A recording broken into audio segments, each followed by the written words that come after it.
When you're a kid and you think about what you want to be when you grow up, you start with the familiar options: firefighter, teacher, doctor, video game designer. But many jobs most of us have never even heard of. In the next half hour, I want to introduce you to 4 people who landed in pretty unusual careers. There's Des, who flies around the world with multi-million-dollar racehorses. Graham, who's keeping alive the art and craft of men's hats. William, in charge of model trains at the Museum of Science and Industry. And Dan, who you call when you've got bees living in the walls of your home. That's right now on Jay's Chicago.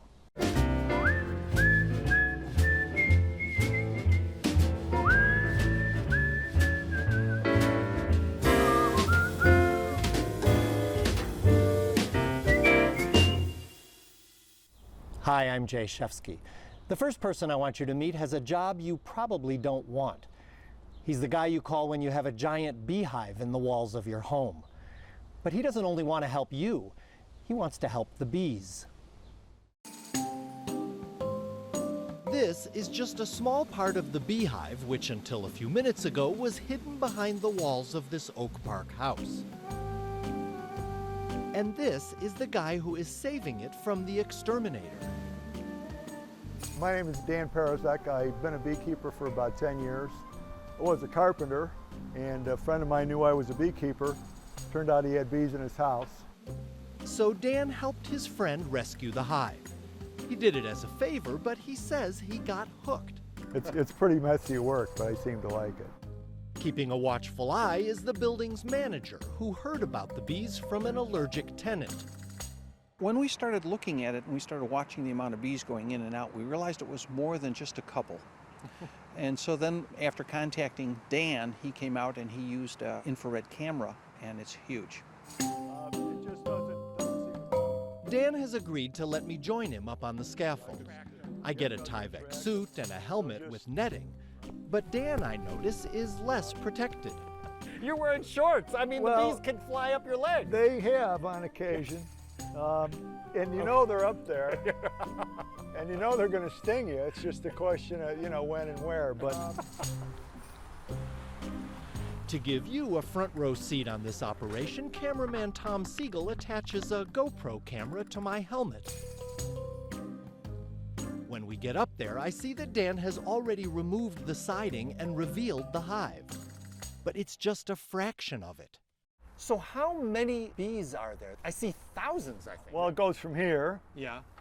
all the way up. So Wow. 1, 2, 3, 4, 5.5 feet. 50,000, 60,000 bees. Next, Dan begins to vacuum the bees. He's created his own beehive vacuum cleaner. It's low-powered, so it doesn't damage them, and inside there's a removable bee cage.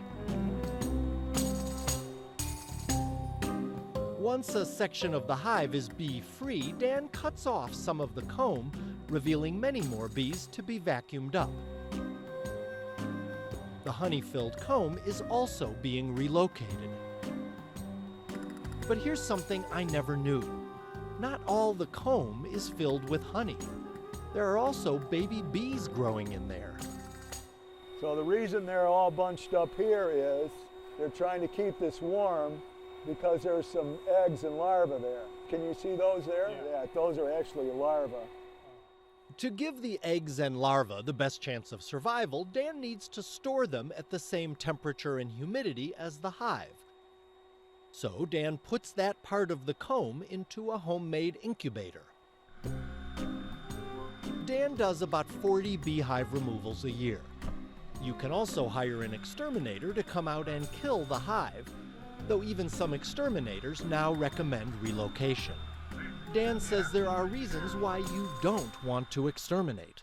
Aside from the fact that you've got 50,000 dead bees in your house that are going to start to stink, if it gets too hot, the honey will actually break loose and start to run down your walls and end up in your living room or wherever. But aside from avoiding a homeowner headache, Dan says there's another reason. With bee numbers dwindling, we need these bees. And these bees, he says, are particularly valuable because they're wild. Genetically, In theory, these bees are superior to the ones that you buy from a package dealer because they're acclimated to this area. It takes Dan several hours to painstakingly remove the entire hive. Then he carefully cleans the wood so he can guarantee that ants or other bugs won't come after the honey, and the remaining bees from this hive won't try to move back in.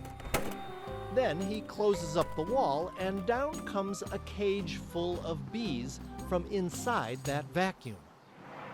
2 cages, 50,000 bees, about to make the transition to a new hive and new territory. And the transition begins here. This is Dan's cabinet-making workshop. It's also where he will transfer the egg-filled honeycomb to its new home. The idea is to gently fit it in here.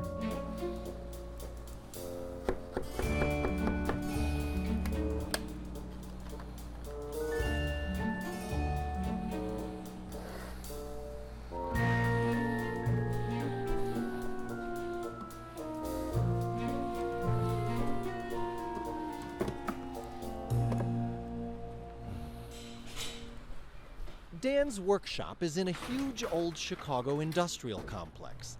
It's a long walk to his collection of beehives known as an apiary, and you'd never find it. So this is your apiary back here? Correct. All fenced in and camouflaged. Yeah, I say that's pretty camouflage is right.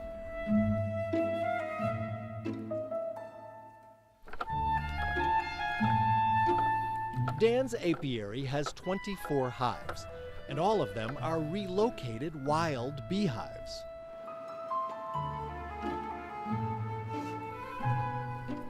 Will these bees remember that this is their hive when you've reassembled these pieces into your own hives? They'll be disoriented as far as where the sun is. I mean, that's how they navigate. You know, then they'll be back to normal. So they will get back to normal. Well, these are their bees. Those bees have been raising these bees, the ones that are captured, so they're not going to desert these bees. So I'll put the queen in. The likelihood of success is improved by the fact that Dan has found and protected the queen. Now, I don't know if we're going to be able to see her or not. Relocating beehives is a business for Dan Parizek. But spend any time with him and you can tell that he is genuinely passionate about bees and deeply concerned about bee colonies dying off and the impact that that could have on us. If I rescue 40 hives in a year and I'm just one guy, I mean, that's huge to me. I think that's a big difference. That's kind of why I do it. You know, I'm trying to do the right thing, trying to help the bees along. And at the moment, the bees need all the help they can get.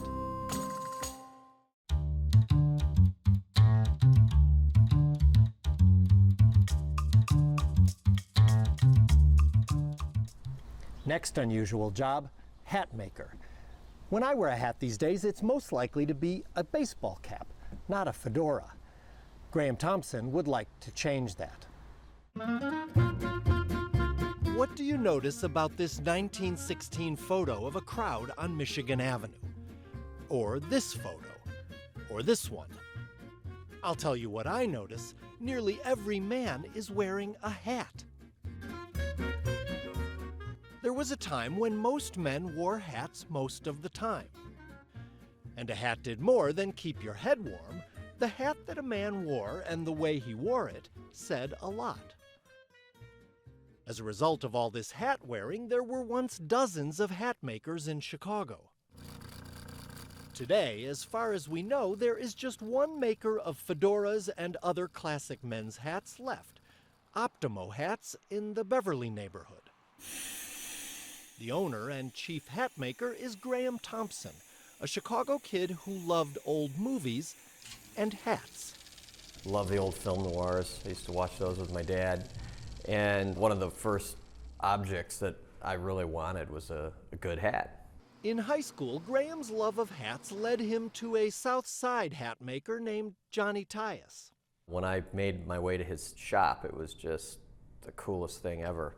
Watching him steam and block and make hats, and the characters that would come into his store, from blues legends to businessmen. He had out-of-state customers and international customers.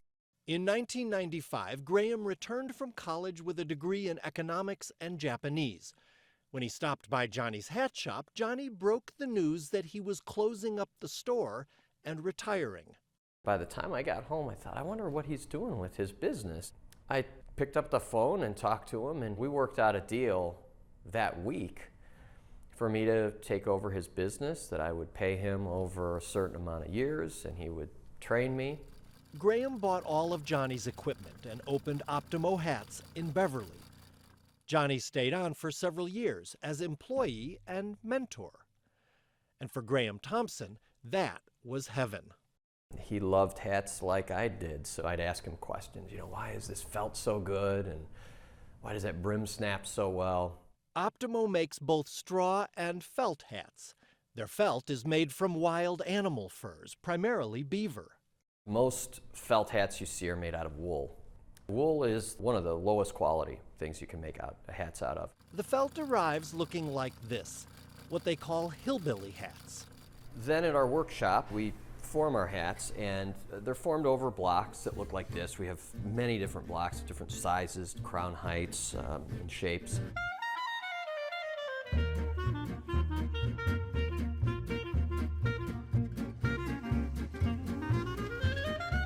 Then they go to the trimming department where the sewing is done. The sweatbands are sewn in and the ribbons and linings are added. The brim is cut to the right width and the hat goes into another form to give the brim just the right curve. Optimo also takes in hats for restoration and cleaning. My son bought me this hat for Christmas, and I'm getting it blocked to take out this little furl. And this I bought when I was in high school. Hello, Graham. Hey, Tom. Since 2012, Graham Thompson has been selling his classic old hats in the classic old Monadnock building downtown. We could take that hat, put this band on it. One regular customer is radio personality, writer, and Motel 6 spokesman Tom Bodette. Bodette says he never wore nice hats until he stopped in this store on a visit to Chicago. I honestly wouldn't have considered it till I came in here and started throwing hats on my head. And it's like, they look good for the first time ever. And I always felt like I looked like a clown in a hat. And you put a hat like this on, and it's like, actually, that's a pretty handsome looking guy in there. That's not a clown. Bodette admits that hats have turned into a kind of obsession for him. Today, he bought his fourth hat. And at $650 to $1,000 a pop, it's an expensive habit. I don't spend a lot of money on clothes generally because I'm not in a line of work that I have to dress a lot. So, I tend to buy really nice stuff, but I don't have to buy a lot of it. So I'm applying the same thing to my hats, although these hats are becoming more of a habit than I thought they were going to be. But the fact that these are the kind of hats that I can pass down to my kids and even their kids if everybody takes care of them, for me, makes it justifiable. And Tom Bodette isn't the only celebrity wearing Optimo hats. The list of musicians and actors that have walked through these doors is pretty long and illustrious. Personally, I'm not ready to spend that much money for a hat, but I was curious to see how they'd look. I look like my uncles. And may I say that my uncles were pretty dapper guys. It's not the kind of thing that's going to go out of style, or if it does, it's going to come back in. So we'll stick it in a hat box. It'll be in somebody's attic, and somebody will dust it off maybe 75, 80 years from now and say, that's a beautiful hat, I'm going to wear it.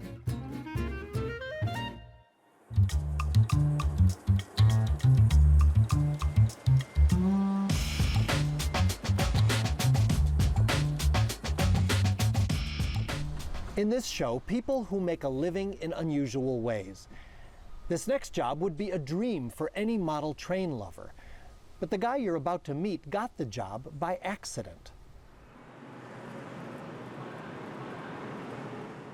The train set at the Museum of Science and Industry, like the rest of the museum, is a delightfully noisy place. But in the quiet moments before the museum opens, the exhibit that they call the Great Train Story has a different kind of magic. The trains are still, but within this miniature world moves the man who rules over it like a benevolent giant. William Davidson is here most days at 6 a.m., and his morning checklist includes cleaning all 1,450 feet of track. Trains get their power through the rails, and if the rails are dirty, they don't get solid electrical contact, which eventually just prematurely burn out the motor. William Davidson has been running the museum's train set since 2010, but he's loved trains all his life. He got his first Lionel model train set when he was 2. His father was a CTA motorman. Well, I would usually sit in the first seat on the while he was motoring the train, hanging out with father and enjoying the trains, the real ones, in addition to my model trains. Davidson still has model trains at home. In fact, his personal collection of train cars is larger than the museum's. But the layout he has at home isn't quite as elaborate as the one he switches on every day just before the museum opens. Now we do the most important thing. We listen. If there's a derailment, I'll hear it. If they're derailed, they will make a very unique sound and it will be quite loud. No derailment today, and so the Great Train Story is open for business. There's been a model train exhibit at the Museum of Science and Industry since 1941. This current exhibit was opened in 2002. It aims to tell the story of the movement of goods by rail. There are 26 trains on this layout. CTA and Metra trains wind their way through the loop, while freight and Amtrak lines make the journey from Seattle to Chicago. They pass through the Midwest, the Plains States, and the Rocky Mountains, interacting with industries like lumber, tourism, farming, and consumer goods. You can learn a lot from this exhibit, or you can just marvel at the movement and detail. William Davidson got this job by accident. He's a computer guy, and he was applying for an IT position at the museum until the interviewer heard about his knowledge of model trains and gave him the job. When it came along, it was like, yes, Davidson may sound low-key when he talks about it, but he admits that landing this job was a dream come true. It was a nice moment because this is a $3 million layout, $3.5 million to be exact. So it's not every day a model railroad that gets access to a layout like this. Davidson says it's not just the trains that he loves, it's also the importance of the tiniest details. When I first saw the layout, long before I was an employee here, it was very impressive, but at the same time, there were a few things from a model railroad perspective I thought the museum didn't take advantage of. So when I came here, I was given the opportunity to bring it up to speed. He added lights in many of the buildings. He even changed the color of the existing lights in some Chicago buildings to more accurately reflect reality. While the museum is open, Davidson can sometimes be found out in the exhibit. But more often, he's back here making repairs.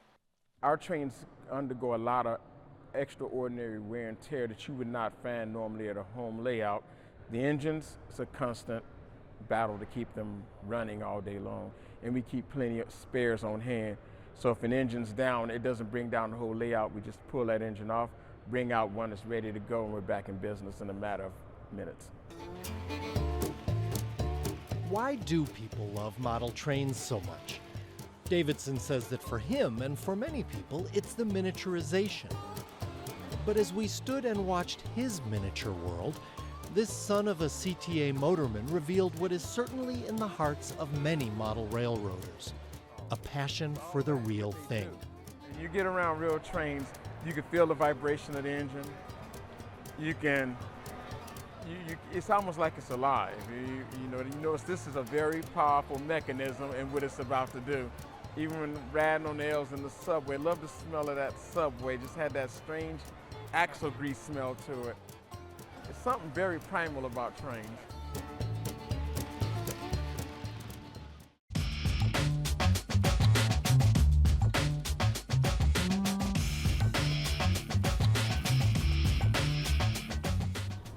Let's say you've just bought a multi-million-dollar racehorse, and it's going to race in Dubai. Meet the man who will keep it company on the flight. Des McInerney's day job is interesting enough. He's an operating engineer at the Lincoln Park Zoo. While he doesn't interact directly with the animals there, they couldn't live without him. Like the hippos. They need clean water, and that takes pumps and pipes and filters. Des McInerney makes sure it all runs smoothly so the hippo tank stays clean. But on his days off, Des McInerney has another job, one that puts him in very close contact with some very expensive animals. No, he doesn't work at Churchill Downs or any racetrack. But when horses need to travel for a big race, or when they're bought at auction and need to fly to their new home, Des is their escort. I caught up with him at O'Hare, preparing for a flight. We're taking a shipment to Ireland, Dublin. We got 15, I think there's 13 yearlings and two two-year-olds. The horses were all bought at a sale in Kentucky. But before they could leave the country, the USDA held them in quarantine for several hours, and Des and a vet made sure that they had the right horses and that they hadn't picked up an illness since leaving the sale. The location of the quarantine is secret, since some of these horses can be quite valuable. The father of this one is called Medaglia Dior, and Sheikh Mohammed from Dubai bought the father of this for 65 million. The horses arrive at O'Hare in these trucks. Each one of these stalls will hold 3 horses for the flight. And one by one, they are transferred from the trucks to the stalls.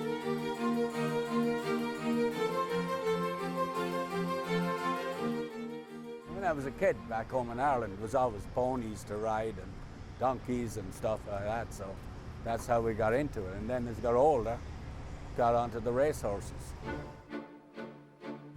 Des became a steeplechase jockey, though the jumps and other obstacles took their toll. Collarbones broken, ribs.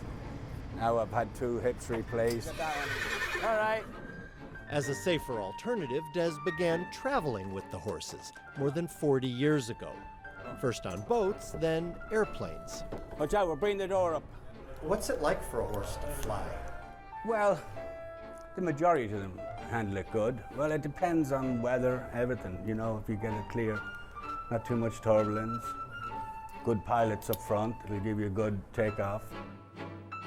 But there can be problems that require specialized skill. I've seen some great horsemen on the ground, but when you get up 38,000 feet in the air and something goes wrong, the horse decides he doesn't want to be on the airplane anymore, you have to know what you're doing, or otherwise you can get hurt and the aircraft could get damaged. All right. And what do you do to comfort? Well, you stand like this. You know, there's 3 in a stall, so we'll stand in with them and talk to them. And once they see you there, it starts to reassure them, you know, that it's going to be all right. The horses are not routinely sedated for the flight, though there is a mild sedative paste that Des can use, which he says helps relax them. And occasionally he uses a stronger sedative to get them safely through the flight. Once the horses are all loaded into the stalls, they wait for the rest of the cargo plane to be loaded. The horses go up last. This year alone, Des McInerney has been to Dublin, Denmark, Hong Kong, Paris, New Zealand, Dubai, and others. He's been to Australia more than 60 times in his life. If that sounds exciting and even glamorous, consider the itinerary for the trip he is leaving on now. We'll get into Dublin tomorrow morning and we'll offload these, and then we're going to put 16 more back on. That's going to be going from Ireland to Kentucky. So we'll be back here in Chicago tomorrow night about 6:30. With 15 horses, Des travels with 2 assistants. During the flight, they sit up here in the only seats behind the cockpit. But they check on the horses often during the flight. Sometimes we'll stay with them for takeoff and landing, or bad weather, you know, any severe turbulence coming up. But I don't like bothering them. If they're happy, I'll leave them alone. I just walk down and listen. Because they sometimes they'll doze off and sleep, so we don't want to keep waking them up.